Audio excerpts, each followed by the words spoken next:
François Blais, 301 Savard. Les conseillers qui sont ici depuis un certain temps savent que j'ai milité pendant plusieurs années pour avoir un arrêt sur le coin de Bernier-Savard. J'ai déposé une pétition au sein du conseil municipal pour avoir un arrêt. Pendant la dernière campagne électorale, j'en ai fait une promotion. On m'a expliqué à plusieurs reprises de la part de mon conseiller municipal où est-ce qu'il ne veut absolument pas le projet et que M. Fontaine, tant aussi longtemps qu'il serait conseiller municipal, il n'y aurait pas d'arrêt à cet endroit-là. On m'indique qu'un arrêt à cet endroit-là, c'est dangereux, c'est dans une courbe. Excusez-moi, vous avez dit que M. Fontaine a dit qu'il n'y aurait pas d'arrêt tant qu'il était là, c'est ça? Oui, je voulais juste savoir, je pense que je cherche, on est 13, c'est pas moi qui décide.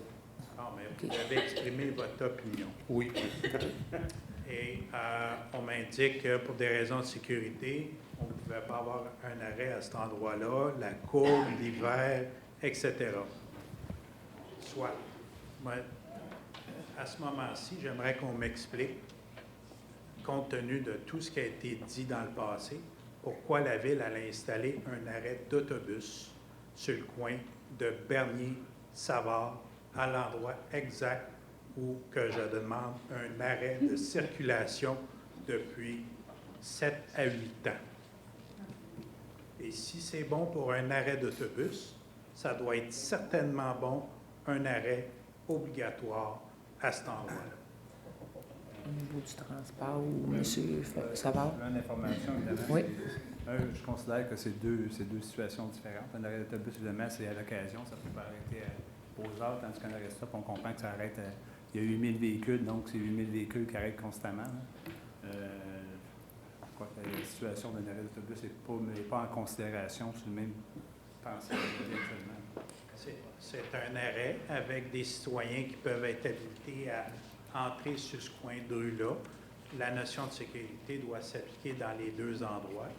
Donc, honnêtement, Madame la maire suppléante, je demande à ce que le projet soit réactivé. M. Fecteau en avait fait une promesse électorale et compte tenu que la Ville, outre ce que M. Savard dit que c'est deux dossiers qui sont différents, si un arrêt d'autobus peut être présent à cet endroit-là, on peut certainement installer un arrêt obligatoire aussi à cet endroit-là. Ça, c'est mon premier commentaire. C'était une question. Vous avez demandé, je pense, plutôt si on pouvait réanalyser le dossier. C'était pas un commentaire, je me trompe-tu? Non, c'est bien perçu. OK. Alors, c'est noté, M. Baudin. Merci, M. Blais. Deuxième commentaire, Madame la mairesse. Lors du développement de la rue de la Tramontane, vous savez, dans notre quartier, on est, en guillemets, au niveau des infrastructures municipales, on est désavantagé. Pas de trottoir, pas de lumière de rue. Les parcs, c'est coup-ci, coup-ça. Sur Tramontane aussi, il n'y a pas de lumière, M. Blais?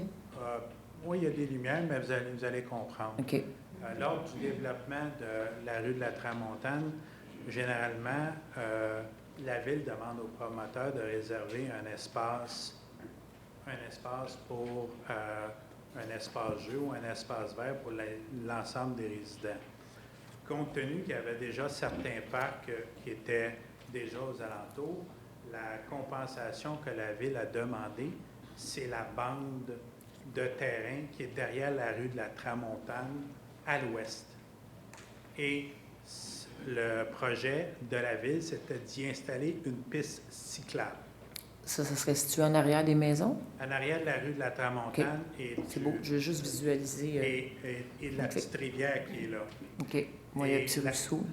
Oui, la piste cyclable était prévue pour être du boulevard Saint-Luc jusqu'à la rue Bernier, par le derrière de la rue de la Tramontane. Il y a une bande de terrain qui est réservée pour ça. Et ça fait plus de 15 à 20 ans que la Ville n'a jamais exécuté la partie de son mandat qui était d'installer la piste cyclable derrière la rue de la Tramontane. Maintenant, vous êtes déjà dans le processus budgétaire. Le quartier est dépourvu de piste cyclable. On est enclavé.